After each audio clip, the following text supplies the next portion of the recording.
नमस्कार। किसान आंदोलन जारी है। अब कल सरकार की किसान संगठनों से बातचीत होगी।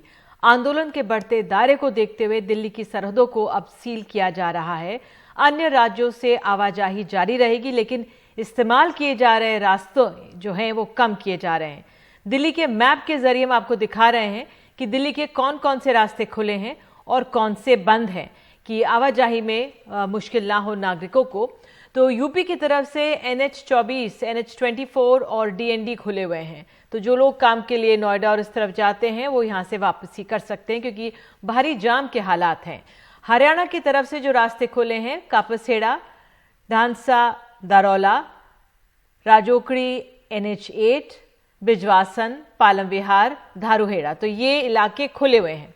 जो रास्ते बंद हैं वो आपको बता रहे हैं। हरियाणा की तरफ से और यूपी की तरफ से Tikri border, Jharoda border, Jat Tikra border, Singhu border, Kalindi Kunj, ये यूपी की तरफ से जो कालिंदी कुंज और गाजीपुर बॉर्डर है, ये दिल्ली आते हैं, ये बंद हैं। तो ये आपको थोड़ी एक तरह से एक आइडिया दे देगा कि किस तरह से दिल्ली की जो सीमाएं हैं आगे बढ़ रही हैं। तो बहरहाल भारी ट्रैफिक जैम दिल्ली की तरफ जो सड़कें आ रही हैं उनमें देखा जा रहा है। और फिलहाल ये दोपहर की तस्वीरें हैं, लेकिन शाम तक जो हमारे सहयोगी हैं वो बता रहे हैं कि भारी ट्रैफिक जैम उनको इस समय देखना पड़ रहा है। ये गुड़गांव की तस्वीरें थी।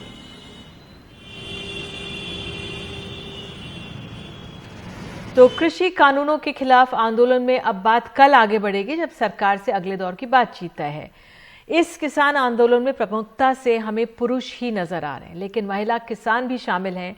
तादाद इनकी कम दिख रही है, लेकिन ये शामिल भी हैं और सहयोग भी कर रही हैं।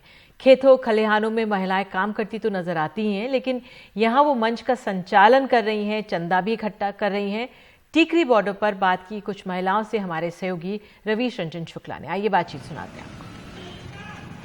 टीकरी बॉर्डर पर किसानों का संघर्ष चल रहा है और तमाम सारी महिलाएं भी अब आना शुरू हो गई हैं। ये आप देख सकते हैं कि ये हरियाणा से महिलाएं आई हुई हैं। तमाम सारी जो महिलाएं हैं वो पंजाब से भी आई हुई हैं।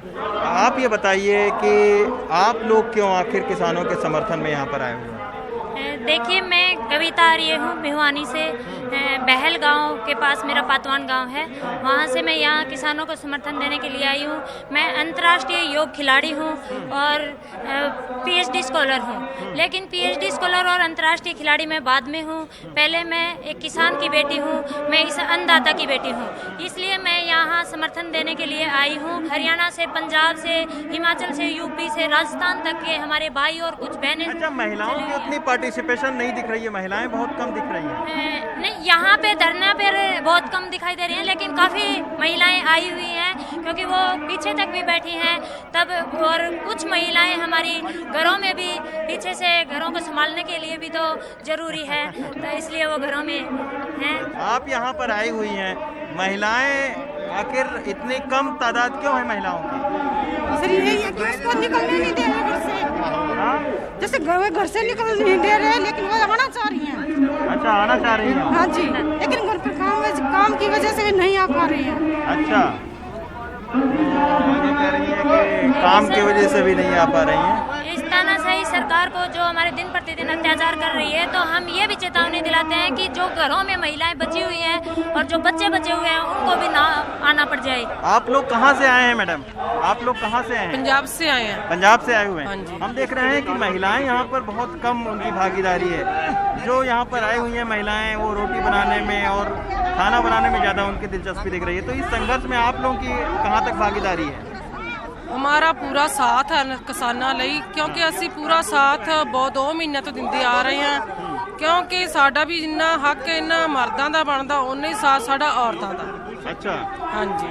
तो बिल से आप लोगों को भी जो फर्क है वो पड़ता है। इस बिल का फर्क आपके भी चूल्हे पर पड़ेगा, आपके भी किचन पर पड़ेगा? हाँ जी, पहला फर्क सानू औरतां नू पड़ता है, अच्छा, फिर मर्दां नू पड़ता है, क्योंकि सारा कष्ट साडे उपर ही आउंदा है। अच्छा। क्योंकि मोदी सरकार ने पहला सानू मार रखिया है, क्योंकि जे साडे ते वक्त साडे मर्दां ते वक्त पैंदा, साडे बच्चों ते पैंदा, वो सानू ही सहना पैंदा।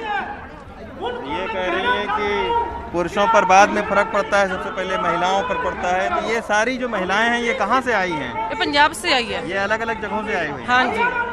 अच्छा, महिलाओं की यहाँ पर भागीदारी सिर्फ रोटी बनाने या खाना बनाने तक यहाँ पर सीमित नहीं दिख रही है। यहाँ पर महिलाएं जो हैं वो आप देखिए कि मंच का संचालन भी करती हुई दिख रही हैं। हम एक बार कोशिश करेंगे उनसे भी बात करने के लिए। मैम ये बताइए, इस संघर्ष में, किसान संघर्ष में न्यूनतम समर्थन मूल्य के खिलाफ में आप लोग हैं, महिलाओं की पार्टिसिपेशन कम क्यों है? थोड़ा कारण थे। एक तो हमारे वहाँ बजाई हो रही है गेहूं की, और दूसरा था कि हमारे कॉटन होती है तो उसी कॉटन को इकट्ठा करना, जिसको नरमा चगुना कहते हैं, वो काम चल रहा बा। उसको नरमा इकट्ठा करके फिर उसको काट के फिर गेहूं की बजाई होनी है। इसलिए घरों में औरतों की जरूरत होती है, नरमा इकट्ठा करने में उनकी ज़्यादा जरूरत होती है, तो इसलिए महिलाओं की थोड़ी गिनती कम आई है। लेकिन अब जैसे आ रहे हैं, थोड़ा उनके अंदर डर भी था, अब आ रही हैं औरतें, बहुत सी बाद में आ रही हैं। अच्छा, एक अंतिम सवाल मैम ये बताइए कि इसको कहा जा रहा है कि किसानों का आंदोलन है। हाँ। महिलाएं किस तरीके से इसमें जुड़ेंगे आगे? देखिए, पहली बात तो ये है कि ये किसानों का अकेले किसानों का आंदोलन नहीं है, ये आंदोलन सब वर्ग का है। कि अगर ये कानून लागू रहते हैं तो किसान तो अपना थोड़ा बहुत गुजारा कर लेंगे अगर उनकी फसल MSP नहीं बिकेगी। लेकिन जो आढ़ती वर्ग है, व्यापारी वर्ग है, सबसे पहले तो उन पर मार पड़ेगी ना। इसलिए आढ़ती वर्ग हमारे साथ है, व्यापारी वर्ग, दुकानदार, मजदूर, सारे लोग हमारे साथ हैं, और महिला लोग भी, क्योंकि हमारा जो पंजाब देश है, पंजाब सूबा है, वो खेती प्रधान सूबा है, तो खेती पे हम निर्भर करते हैं। इसलिए औरतों का कोई अलग आंदोलन नहीं है, वो साथ है। मैम हैं, काफ़ी सक्रिय हैं, और ये भारतीय किसान यूनियन की एक पोस्ट भी होल्ड कर रही हैं। तो यहाँ पर महिलाएं हैं, कम तादाद है। इनका कहना है कि घर भी संभालने वाला कोई होना चाहिए, तो इसी की वजह से कि इस किसान संघर्ष में महिलाओं की भी भागीदारी दिख रही है। दिल्ली के टिकरी बॉर्डर से सुशील राठी के साथ रवीश रंजन शुक्ला, NDTV इंडिया। बहुत बहुत धन्यवाद रवीश इस पूरी बातचीत के लिए, क्योंकि जो महिला किसान होती हैं दिखती कम है धरनों में, लेकिन वो खेतों में ज़्यादा काम करती हैं। सिर्फ पंजाब की बात नहीं, पूरे देश भर में जो खेत खलिहान में हम अक्सर महिलाओं को ही काम करते हुए देखते हैं। बहरहाल आज जो किसान संगठन है उनकी 2 दौर की बातचीत हुई, फिर प्रेस कॉन्फ्रेंस हुई। 5 तारीख को ये पूरे देश व्यापी धरना ये करने जा रहे हैं। हमारे सहयोगी सौरभ शुक्ला सिंघू बॉर्डर में मौजूद हैं, जहां पर ये प्रेस कॉन्फ्रेंस भी हुई है। हम सीधे सौरभ के पास चलेंगे। सौरभ, आपके साथ बताया जा रहा है जी, प्रोफेसर दर्शनपाल भी मौजूद हैं। इनकी चिंताएं क्या हैं इस समय? जी निधि, आप सवाल पूछिए। निधि पूछ रही हैं कि अगर आप संक्षेप में बता पाएं 3 बिंदुओं में कि कल सरकार से आप क्या कहेंगे। देखिए, पहली बात तो सरकार से ये कहेंगे कि हमारे संघर्ष में डिवीजन डालने का कोशिश ना करें। वो डिवीजन डालने का कोशिश उन्होंने कल किया, उसका हम स्ट्रांगली उसको रजिस्ट किया, पहला बात। दूसरा बात, सरकार को ये बताएंगे कि हम पंजाब के संगठन नहीं हैं, ऑल इंडिया के संगठन हमारे साथ हैं, साथ ही नहीं बल्कि उनका संघर्ष है, उनका मोर्चा है। तीसरा हमारा बोलना है, जिसके 2 पहलू हैं। पहला कि जो 3 ये कानून, एग्रीकल्चर के जो कानून हैं जो किसान विरोधी हैं, इनको रद्द किया जाए, रिपील किया जाए, special session of the parliament बुला के। और इसका दूसरा पहलू है कि किसानों को साथ ही एक एक्ट बना के MSP एंड प्रोक्योरमेंट की गारंटी देने वाला लीगल गारंटी किया जाए। लेकिन अगर सरकार बोले MSP आपको लीगलाइज करके दे रहे हैं सिर्फ, तो उससे मांगेंगे नहीं आप? नहीं, उससे हम नहीं, संशोधन से नहीं मांगेंगे। नहीं, क्योंकि हमें पता है कि वो तो एक ऐसी चीज़ है जो एक पार्शियल जिसका हल करती है। जो कानून बना के हमारे, जिसको हम बोल रहे हैं कि डेथ वारंट है हमारे एक तरह के, वो जो कानून बने हैं उसको हम, क्योंकि पहले हमने मांगा नहीं वो कानून, हमने के हम चाहते थे पानी पीना, हमको ज़बरदस्त चाय क्यों पिलाओगे, हमने कहा नहीं उनको कि ये कानून बनाइए। तो ये जो उन्होंने बनाया है उसका कोई डिस्कशन नहीं किया। आज संघर्ष हुआ तो डिस्कशन कर, बोलो आप बताओ क्यों नहीं मानते इनको। आज हमसे पहले ही बता चुके हैं ना इन लोगों को जाकर के पहले 2 मीटिंग में, तो अपने आपकी डिमांड पहले ही थी। तो पहले हम बता चुके हैं। कल हुआ क्या मीटिंग में? कल हम बता चुके हैं उनको, लेकिन हमारा ये संगठनों का ये मत है कि राजनीति में या राजनीतिक पार्टियां जो स्टेट चला रही हैं, उनका डिप्लोमेसी में भी हमें टेबल पर भी एक मुकाबला करना होता है। मैदान, लड़ाई के मैदान दो हैं, एक ये मैदान है, एक वो मैदान है। तो उस मैदान में भी उनके साथ इस टेबल टॉक में या टेबल के ऊपर जो लड़ाई हो रहा है उसमें हमें उनको बताना है कि आप यहाँ भी गलत हो। इसलिए तभी आज मीडिया का युग इतना ज़्यादा है कि अगर हम उसको बोलेंगे कि हम नहीं आएंगे, आप ये क्यों नहीं करते, तो आपका मीडिया ही हमको बोलने लगेगा कि देखिए ये तो एकदम लोग कुछ बात नहीं करना चाहते। असल में ये लोग जो हैं, ये लोग हैं, ये बता ही नहीं सकते कि रिपील क्यों करना चाहिए। हम उनको क्लियर ये बात लिख भी चुके हैं और भी एक्सप्लेन करेंगे, रिटर्न उनको दे देंगे और हमारा डिमांड यही होगा कि इन एक्ट को रिपील किया जाए। सर आखिरी सवाल, निधि आपसे सवाल पूछ, निधि आपको कोई सवाल है तो पूछिए, दर्शन पाल जी हमारे साथ हैं। ये दिल्ली ब्लॉक करने की भी बात सामने आ रही है, उस लिहाज से कैसे अब स्थिति को समझें? दिल्ली ब्लॉक करने की भी बात सामने आ रही है, इन लोगों ने ये भी कहा है कि हम दिल्ली ब्लॉक कर देंगे, रास्ते बंद कर देंगे अगर इनकी बातें नहीं मानी गई। उसको हम कैसे देखें सौरभ? तो शायद सौरभ नहीं सुन पा रहे हैं हमें, लेकिन ये हमने किसानों का रुख देखा है। वो कह रहे हैं कि हमारी बातें सरकार को माननी पड़ेंगी, सरकार हमारी ओर तवज्जो दे, विशेष सत्र भी बुलाए, ये भी सामने आया था। बहरहाल सुन लेते हैं जो कृषि मंत्री कुछ देर पहले उन्होंने भी इस प्रेस कॉन्फ्रेंस के बाद जब प्रेस कॉन्फ्रेंस की थी, अब नरेंद्र सिंह तोमर जो कृषि मंत्री, उनका क्या कहना है ये आपको सुनाते हैं। बिंदुवार चर्चा होगी तो रास्ता निकालने में हम लोग आगे बढ़ पाएंगे। एमएसपी का जो प्रमुख मुद्दा है वो से हल करेंगे सर? एमएसपी को जो लेकर बात कर रहे हैं, एमएसपी का जो प्रमुख मुद्दा है कि उसको कानून में लिखिए आप। देखिए दरअसल क्या है कि जो भी विषय आएगा बैठक में, उस बैठक में विषय पर चर्चा होगी, कौन सी चीज कहाँ निराकृत की जा सकती है उसका कानून पक्ष देखा जाएगा, उसके बाद कोई निर्णय की दिशा तय होगी। देखिए कल 3 दिसंबर को किसान यूनियन के लोग आने वाले हैं और वो अपने बिंदुओं पर चर्चा करेंगे। जब उनके बिंदु आएंगे तो उस पर सरकार अपना पक्ष रखेगी, वो अपना पक्ष रखेंगे। देखते हैं कहां तक समाधान हो सकता है। सर देश में अभी दिल्ली तो पूरा जेल में तब्दील हो चुका है, आज 7वां दिन है, कल 8वां दिन हो जाएगा, कल भी नहीं उठेंगे तो 8 दिन में तो दिल्ली की बुरी हालत हो जाएगी सर। उसको लेकर क्या सरकार के पास कोई प्लान भी है? मैं दिल्ली के लोगों से भी आग्रह करता हूं कि वो संयम का परिचय दें और उनकी तकलीफ है ये, इसका एहसास सरकार को भी है और किसान भाइयों को भी मैं पहले भी अनुरोध करता रहा हूं कि आंदोलन का रास्ता छोड़कर वो चर्चा से ही हल निकालें, और चर्चा तो चल ही रही है और हमारी कोशिश है कि जल्दी समाधान हो जाए। और आपको बता दें, इस बीच दिल्ली के मुख्यमंत्री अरविंद केजरीवाल ने केंद्र और पंजाब सरकार को आड़े हाथों लिया। अरविंद केजरीवाल ने कहा कि जब से हमने दिल्ली के 9 स्टेडियम्स को जेल बनाने से रोका था, तब से केंद्र की भाजपा सरकार मुझसे नाराज है। उन्होंने कुछ देर पहले प्रेस कॉन्फ्रेंस में आरोप लगाया कि केंद्र सरकार का पूरा प्लान था कि जब किसान दिल्ली आएंगे तो उन्हें इन 9 स्टेडियम में डाल देंगे, लेकिन हमने स्टेडियम को जेल बनाने की इजाजत नहीं दी। उधर कैप्टन अमरिंदर सिंह से भी पूछा है कि उन पर क्या दबाव है। आइए सुनते हैं दिल्ली के मुख्यमंत्री को। जब से हमने दिल्ली के 9 स्टेडियम को जेल बनाने से रोका है, तब से केंद्र की भाजपा सरकार मुझसे बहुत ज्यादा नाराज है। केंद्र सरकार का पूरा प्लान था कि जब किसान दिल्ली आएंगे तो उन्हें इन 9 स्टेडियम में डाल देंगे। हमने स्टेडियम को जेल बनाने की इजाजत नहीं दी, तो वो लोग अब मुझसे बहुत नाराज हैं। मुझे पता है कि स्टेडियम को जेल बनाने के लिए मुझ पे कितना दबाव आया था, किस किस का फोन नहीं आया। लेकिन जिंदगी में कुछ ऐसे मौके आते हैं जब आप अपने जमीर की सुनते हो, नतीजे की परवाह नहीं करते।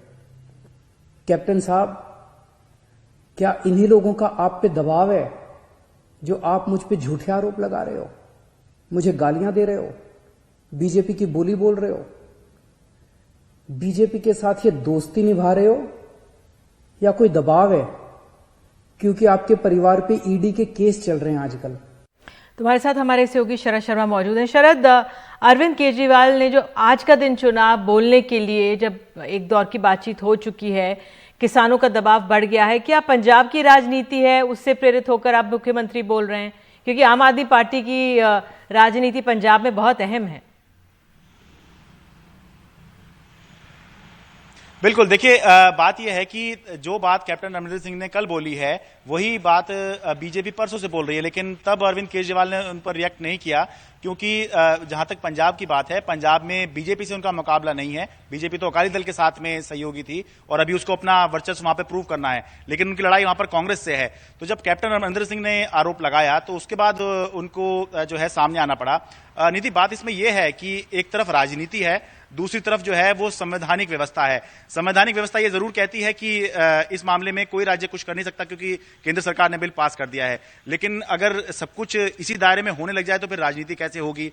तो जो विपक्ष है या फिर ये कहे कि आम आदमी पार्टी की जो विरोधी पार्टियां हैं वो ये सवाल उठा रही हैं कि अरविंद केजरीवाल एक तरफ तो सपोर्ट कर रहे हैं किसानों को, वो दिल्ली आए हैं तो पूरा उनका सम्मान कर रहे हैं और ये कह रहे हैं कि हम इनका पूरा ध्यान रख रहे हैं, दूसरी तरफ खुद जो 3 बिल पास किए हैं केंद्र सरकार ने वो खुद दिल्ली सरकार ने नोटिफाई कर दिया है। तो उसको अरविंद केजरीवाल कह रहे हैं कि कोई राज्य रोक ही नहीं सकता, तो उसमें हमारा कोई रोल ही नहीं है। तो जो दूसरे विपक्ष हैं उनका ये कहना है, चाहे वो बीजेपी हो, वो ये कह रहे हैं कि अगर सब कुछ संवैधानिक दायरे की बात है तो कौन सी मंडी बंद हो रही है या फिर कौन सा एमएसपी छीना जा रहा है।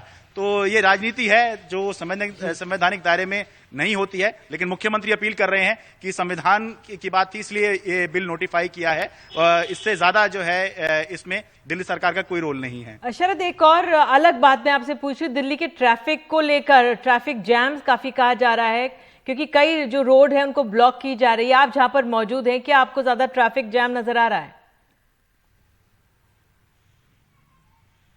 मैं तो बिल्कुल दिल्ली और गाजियाबाद के बॉर्डर पे ही हूं। यहां पर इस समय स्थिति ठीक है, लेकिन जो आज मैं दिल्ली में घूमा हूं, कुछ देर पहले तक मैं जो अनुभव कर रहा था वो एक तो जो बॉर्डर बंद किए गए या फिर जो बॉर्डर पे बैरिकेडिंग लगाई हुई है ये देखने के लिए कि कहीं किसान के ट्रैक्टर तो नहीं आ रहे या गाड़ियों में भरकर किसान तो नहीं आ रहे, उसकी वजह से ज़्यादा दिक्कत हो रही है। और क्योंकि ये पीक आवर्स हैं और अभी सोमवार तक तो छुट्टी थी, शनिवार, रविवार और सोमवार, तो इसलिए जो किसान आंदोलन था उसका ज़्यादा असर नज़र नहीं आ रहा था। लेकिन कल भी दिल्ली के अंदर जो ट्रैफिक है वो अच्छा खासा भारी रहा है और आज भी शाम में जो है ट्रैफिक कई जगहों पर बहुत भारी है। न सिर्फ इसके लिए कि बैरिकेड्स लगाए कोई बॉर्डर सील किया गया, बल्कि इसलिए कि पुलिस को शक है या सुरक्षा बलों को शक है कि कहीं किसान ना आ जाएं, इसलिए गाड़ियों की भी चेकिंग की जा रही है। बैरिकेड लगाए गए हैं, आसानी से गाड़ियां मूव नहीं कर पा रही हैं। बिल्कुल, बहुत बहुत धन्यवाद इस जानकारी के लिए शरद। फिलहाल एक छोटा सा ब्रेक हम लोग लेंगे देश की बात में और आगे जानेंगे मध्य प्रदेश के जो किसान हैं वो असमंजस में क्यों हैं।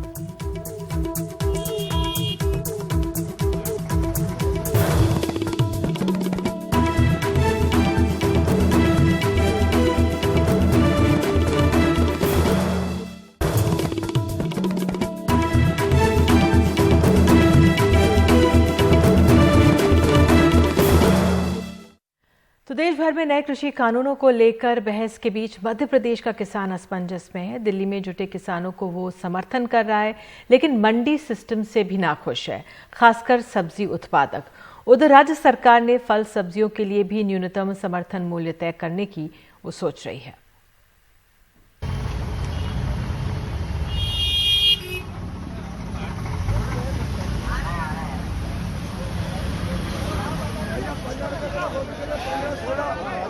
चंदेरी गांव के किसान एमएस मेवाड़ा सीहोर मंडी में 120 किलो गोभी लेकर आए। मूली भी कीमत मिली 15 रुपए प्रति किलो, इससे वो नाखुश हैं। 15 रुपए किलो मिलने नाम कर और अभी बाजार में लेने जाओगे तो ये गोभी कितना काटते हो, पैसा कितना काटते हो? 7% रुपए काटते हो आप हमारे, यानी मेरी 1 किलो पे आप कितने पैसे काट दोगे? 2 रुपए मेरे 1 किलो पे आप काट लिए, उसके बाद में फिर 13 की पड़ी हमें गाँव से लाके भी आपको सीधा दे रहा है। खरीद के बाद उन्हें प्रति किलो 2 रुपए आढ़ती को भी देना है, क्योंकि यहाँ 7% आढ़त है। आढ़ती का कहना है उसकी कोई गलती नहीं है। 7% कमीशन काटते हैं, 15 रुपए किलो, बाकी माल बेच के उनको तुरंत पेमेंट कर देते हैं हम। अब इस किसान के अंदर जो किसान खरीदता है लेता है उस हिसाब से माल बेचते। कभी कभी इनकी बात भी मानते, कभी कभी ये नहीं मानते, तो फिर हम अपने हिसाब से माल बेचते। आज का भाव क्या क्या है और क्या क्या रुपए किलो? ये गोभी अभी 15 रुपए किलो बेची है, मूली 40 रुपए कट्टी बेची है, 20 रुपए कट्टी भी बेची है, धना 10 रुपए किलो बेचा है, बल्लर 100 रुपए पसेरी बेची है। अब ये साहब किसान दुगने रेट से, खरीदार दुगने रेट से बैठते, इसमें हमारा क्या कसूर है? मंडी के कमीशन एजेंट भी मानते हैं कि व्यवस्था में नुकसान किसान का ही है। अब यहाँ से रिटेलर व्यापारियों को थोड़ा फायदा हो सकता है, थोक वालों को इतना नहीं हो रहा है। अब मंडी से अगर 22 रुपए की है तो मार्केट में पहुँचते पहुँचते वो 30 रुपए की हो जाएगी, किसान को ही रहेगा नुकसान। MS मेवाड़ा के पास लगभग 40 एकड़ की खेती है। नए कृषि कानूनों को लेकर उनके मन में आशंका है, लेकिन इसी गांव में धन सिंह या निखिल मेवाड़ा छोटी जोत के किसान हैं। इन्हें लगता है नए कानून से इनके पास ज्यादा विकल्प होगा। मंडी आज ही मेरी गोभी बिकने गई है, क्या भाव गई? 10 और 15 रुपए किलो में, और यही अगर आप वहाँ सब्जी मंडी में लोगे तो 30 रुपए किलो रही। इसमें भी हमारे 1 किलो सब्जी पर 2 रुपए तो अड़तिया खा जाते हैं। कंपनी से ये दिक्कत है, कहाँ बाहर की कंपनी आएगी, क्या पता उसका कौन गारंटी लेगा। कल से वो पैसा लेके या कल से वो अच्छी सब्जी ली, बुरी नहीं ली या कुछ नहीं ली, तो हम कहाँ जाएंगे? इससे अच्छा तो हमारा मंडी अच्छी कि जो हम स्वतंत्र यहाँ कहीं बेच दे और यहाँ कहीं जाए और अपना तुरंत पैसा ले ले कंपनी वालों को। हम कहाँ ढूंढते फिरेंगे कल से भग गए या कुछ कर गए तो? हमने तो ये सुना है इस कानून में कि कोर्ट तो आप लड़ ही नहीं सकते, कोर्ट कचहरी तो आप कर ही नहीं सकते। बस कानून तो सही है, मगर छोटे किसानों के लिए थोड़ा वो होना चाहिए उसमें। जैसे कि बड़े व्यापारी रहते हैं, आते हैं, तो उनको भी कुछ भाड़ा मिलना चाहिए। तो इस वजह से कि थोड़ा सोच कर सरकार को करना चाहिए निर्णय। सीहोर ही ले जाते हैं हम, सीहोर मंडी सुबह से ले जाते हैं, 5 बजे से उठते हैं, जिसके बाद में 10-11 बजे तक आना रहता है। अगर जो 2-3 घंटे हमारे बच जाए तो काफी सहयोग हो जाता है। तो आपको फायदा है मतलब इस कानून से? हाँ, इस कानून से फायदा तो है। अगर सीहोर ही जाते हैं तो उसमें 100 का तो पेट्रोल ही होना और 200-300 की सब्जी होती है उसमें। तो आपको फायदा किसका है इसमें? फायदा व्यापारी का है। क्या फायदा? उसमें ये है कि हमसे लेते हैं 2 रुपये 5 रुपये किलो और वो बेचते हैं 20, 25, 30 जो भी कुछ वो बेच दिए। सरकार ये बोले कि अगर कोई बंदा कोई यहाँ पर व्यापारी आता है और जो अपने आपके घर से उठा के सामान ले जाता है, उससे फायदा है नुकसान है? फायदा है उससे। क्या फायदा होगा? उससे ये फायदा रहेगा कि हमारा थोड़ा बहुत पेट्रोल भी बच जाएगा और वक्त भी बच जाएगा और समय बच जाएगा। नए कृषि कानूनों को लेकर इन किसानों के विचार भले ही अलग हों, लेकिन दिल्ली में जुटे किसानों के समर्थन के मामले में सबके सुर एक हैं। हम तो समर्थन करते सारे किसानों को। किसान भाई आज जाग जाओ, अगर आज नहीं जागा किसान तो आने वाला किसानों के साथ भी यही घटना घटेगी। सरकार अपनी मनमर्जी से कानून बनाती रहेगी। ये जो आंदोलन चल रहा है पूरे देश में किसानों का, उसको लेकर आपका क्या सोचना है? आप समर्थन करते हैं कि नहीं? समर्थन करते हैं, उसका समर्थन करते हैं। मध्य प्रदेश में अब किसानों को रिझाने के लिए राज्य सरकार फल और सब्जी को भी न्यूनतम समर्थन मूल्य पर खरीदने की योजना बना रही है। राज्य की 76 फल और सब्जी की मंडियों में लगभग 12 फसल अब न्यूनतम समर्थन मूल्य पर खरीदने की योजना है। सीहोर से धर्मेंद्र और कैमरा पर्सन रिजवान खान के साथ अनुराग द्वारी, NDTV इंडिया। और देश की बात में आगे कर्नाटक से खबर है। भारी फीस न दे पाने के कारण क्यों छात्र कर रहे हैं सरकारी स्कूलों का रुख।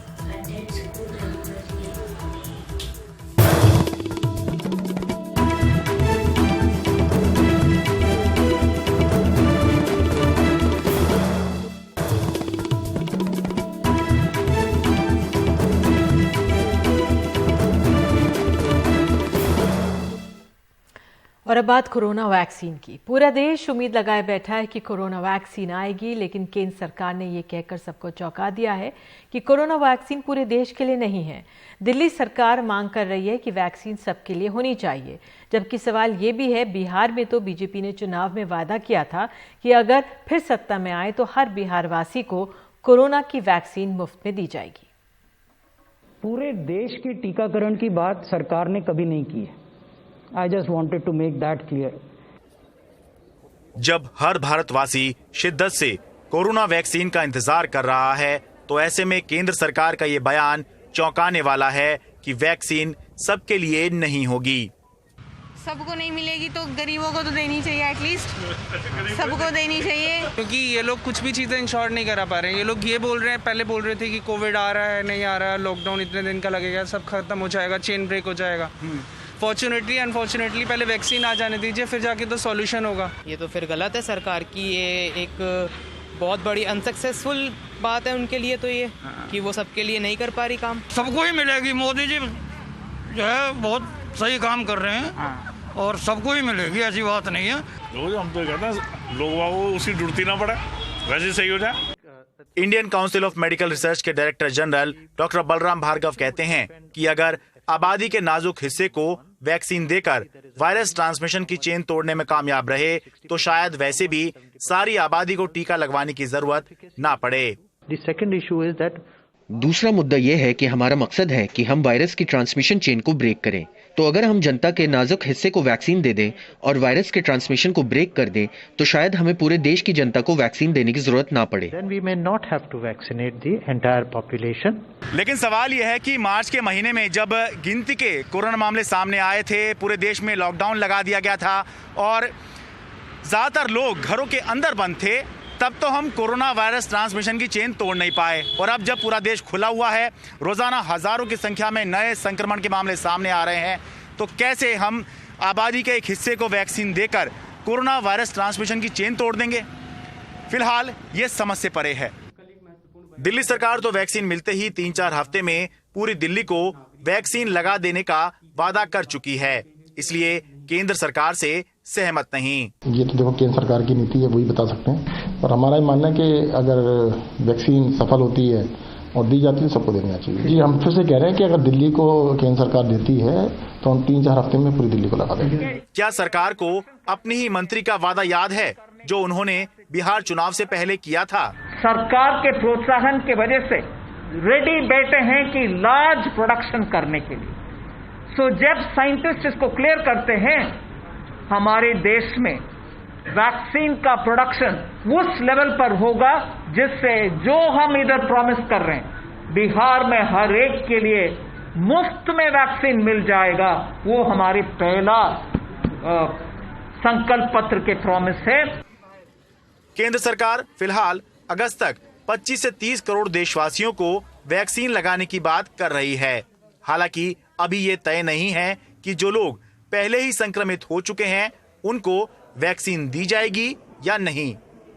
दिल्ली से शरद शर्मा, एनडीटीवी इंडिया। और अब खबर है कोरोना के असर से जुड़ी हुई कर्नाटक से। सरकारी आंकड़ों के मुताबिक कर्नाटक के बजट प्राइवेट स्कूलों में पढ़ने वाले तकरीबन 1 लाख के आसपास छात्रों ने सरकारी स्कूलों का रुख किया है, क्योंकि उनके माता पिता की आमदनी मौजूदा हालात में कम हुई है, जिसकी वजह से भारी भरकम फीस अदा नहीं वो कर पा रहे।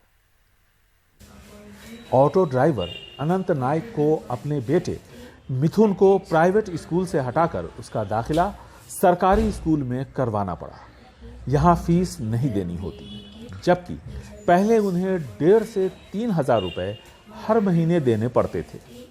कोरोना की वजह से आमदनी कम हुई है तो इसका असर बच्चों की पढ़ाई पर भी पड़ रहा है। लॉकडाउन के बाद मेरा बिजनेस डाउन हो गया है, बिजनेस नहीं है, इसलिए वो प्राइवेट स्कूल में ज़्यादा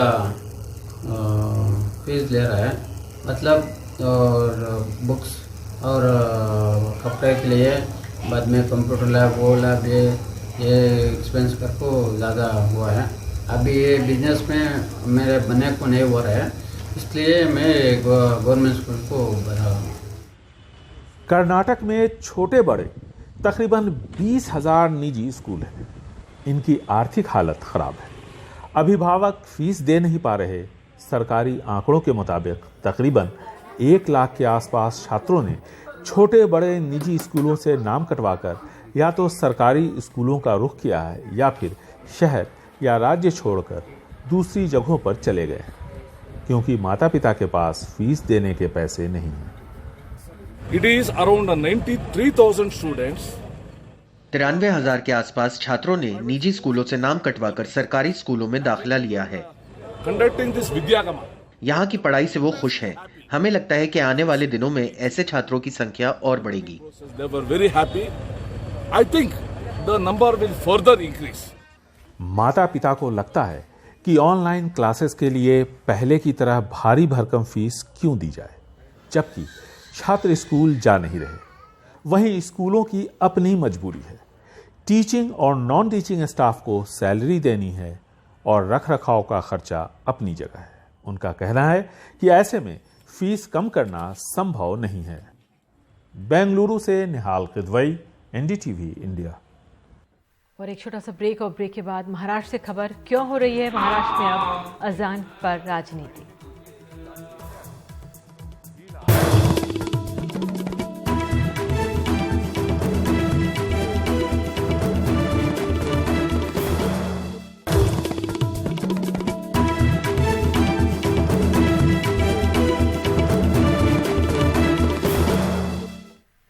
मुंबई में अब अजान की राजनीति शुरू हो गई है। शिवसेना के एक स्थानीय नेता ने मुसलमानों को ऑनलाइन अजान पठन प्रतियोगिता की सलाह दी।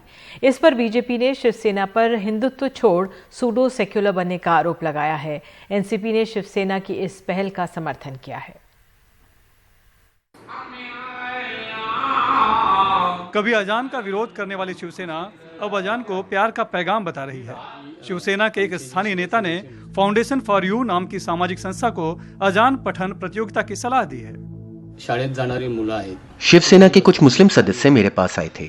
उन्होंने मुझे बताया कि उनके स्कूल जाने वाले बच्चे घर पे नहीं बैठते, वो हमेशा खेलने के लिए बिल्डिंग के नीचे आते रहते हैं। उनके लिए कोई प्रतियोगिता का आयोजन कराना चाहिए। इसलिए मैंने उनको ये सिफारिश की कि जैसे हम भगवत गीता की प्रतियोगिता हमारे विभाग में लेते हैं, उसी तरह आप भी अपने विभाग में अजान की प्रतियोगिता ऑनलाइन लेंगे तो बच्चे घर बैठे उसमें शामिल होंगे, जिससे कि वो नीचे खेलने ना जा सकें। यही हेतु से मैंने उन्हें सिफारिश की थी। सभी मस्जिदों में नमाज के लिए मुसलमानों को बुलाने के लिए अजान दी जाती है। अजान ये अरबी शब्द है, इसका अर्थ है पुकारना। मस्जिदों में अजान देने वालों को बांगी कहा जाता है। अजान के जो लुगत में मतलब डिक्शनरी में जो माने आते हैं वो बांग देने के आते हैं, पुकारने के आते हैं, आवाज देने के आते हैं। अजान ये एक अरबिक लफ्ज है, ठीक है। इसके माने होता है पुकारना, बुलाना और बांग देना। जैसा आपने देखा होगा सुबह में मुर्गे को हम कहते हैं मुर्गा बांग दे रहा है, तो इसके डिक्शनरी में माने जो है वो पुकारने के आते हैं। शिवसेना की 30 साल की साथी लेकिन अब दुश्मन बन चुकी बीजेपी ने शिवसेना पर सत्ता के लिए हिंदुत्व छोड़ने का आरोप लगाया है। अब शिवसेना ने गणेशोत्सव स्पर्धा छोड़कर अजान की स्पर्धा भरने की स्पर्धा लगी है। भगवा झंडा छोड़कर हरा झंडा लेकर शिवसेना आगे बढ़ना चाहती है। जागो तो एक बार, जागो जागो तो। जवाब में शिवसेना बीजेपी के इफ्तार कार्यक्रम और टोपी पहने नेताओं की फोटो और वीडियो सर्कुलेट कर रही है। ला इलाहा इल्लल्लाह मुहम्मदुर रसूलुल्लाह। राज्य में सत्ता में सहयोगी पार्टी एनसीपी ने अजान प्रतियोगिता का स्वागत किया है, तो शिवसेना नेता संजय राउत ने बीजेपी पर विकास छोड़ धर्म के नाम पर राजनीति करने का पलटवार किया है। कोई कार्यक्रम में हिस्सा लेना या कोई कार्यक्रम में अभिनय करना, इसका मतलब ये नहीं होता कि कोई वो धर्म को स्वीकारने का काम करता है। अगर बीजेपी बौखला रही है तो उनको समझना पड़ेगा कि दिलीप कुमार हो, शाहरुख खान हो, ऐसे ऐसे किरदार उन्होंने किए कि कोई दूसरा भी कलाकार शर्मा जाएगा। कला को धर्म के चश्मे से देखना, हमें लगता है इससे छोटी बात कुछ हो नहीं सकती। हिंदू मुसलमान शिवसेना ने हिंदुत्व छोड़ दिया, ये क्या है? ये तमाशा बंद करो। बेरोजगारी की बात करो, महंगाई की बात करो, जीडीपी की बात करो। अजान को लेकर विवाद होते रहे हैं, लेकिन अजान प्रतियोगिता का अनूठा आइडिया वो भी हिंदुत्ववादी पार्टी द्वारा सुनने में अटपटा जरूर है, लेकिन राजनीति में कुछ भी मुमकिन है। मुंबई से कैमरामैन राजेंद्र दयालकर और सलाम काजी के साथ सुनील सिंह, एनडीटीवी इंडिया के लिए। उधर आपको बता दें, फिल्म उद्योग को उत्तर प्रदेश में अपना कामकाज जमाने के लिए न्योता देने के लिए उत्तर प्रदेश के मुख्यमंत्री योगी आदित्यनाथ मुंबई पहुंचे हुए हैं। शिवसेना और दूसरे दलों को योगी का दौरा पसंद नहीं आया है। वहीं अभिनेता नेता शत्रुघ्न सिन्हा ने एनडीटीवी से बातचीत में कहा है कि फिल्म उद्योग को मुंबई से बाहर ले जाने का सपना देखना ठीक है, लेकिन पहले ये भी देख लेना चाहिए क्या इसके लिए पर्याप्त फंड है। उत्तर प्रदेश के मुख्यमंत्री मुंबई में हैं और लोगों को कह रहे हैं कि यूपी आइए, हम एक नई फिल्म नगरी जो है वहां पे बनाने वाले हैं 1000 एकड़ में। आपकी क्या प्रतिक्रिया है इस पर?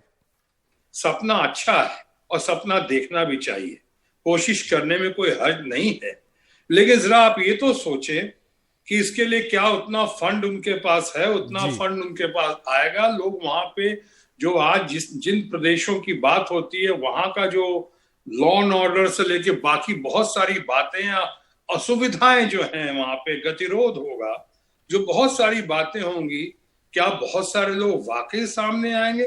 पूरी इंडस्ट्री को, फिल्म इंडस्ट्री को, चित्र नगरी को, मुंबई की आन बान और शान और महाराष्ट्र दादा साहब फाल्के की देन को इस तरह से लॉक स्टॉक एंड बैरल आप समझते हैं कि कोई ले जाएगा या ले जाना संभव है? तो मैं कहूंगा बिल्कुल नहीं, नामुमकिन। मुश्किल ही नहीं बल्कि नामुमकिन है। बहरहाल और शत्रुघ्न सिन्हा की इसी बात से अब देश की बात में फिलहाल अभी के लिए इतना ही।